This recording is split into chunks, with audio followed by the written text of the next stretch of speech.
అందరికీ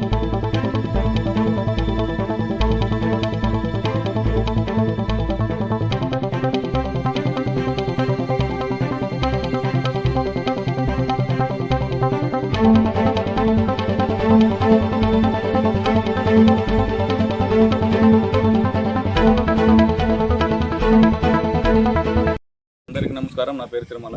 క్రాంతినగర్ గడ్డ మీద సమస్య దాదాపు 20 ఏళ్ళుగా మేము ఇక్కడ నివసిస్తున్నాం. 10 ఏళ్ళుగా ఈ లైన్ వేసినారు. ఈ లైన్లు చాలా ప్రమాదకరంగా ఉంది. ఏమన్నా వీధిలో పిల్లలు ఏమన్నా కట్ల గిట్లు పైనకి ఎత్తినా, ఏదన్నా వర్షాకాల పైన ఏదైనా సమస్య జరుగుతుంది.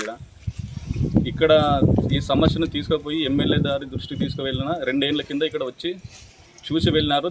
అధికారులను కూడా పిలిచి ఏమబ్బా ఈ కరెంటు లైన్లు కిందకు ఉన్నాయి, 2 రోజుల్లో పరిష్కారం కావాలా, లేదంటే ఏదైనా ప్రమాదం జరిగినప్పుడు సమస్య తీరుస్తారని అడిగితే అధికారులు ఏమని స్పందించారంటే త్వరగా తీసాంసారని చెప్పినారు. దాదాపు 2 ఏళ్ళైంది, ఇంతవరకు స్పందించడం లేదు.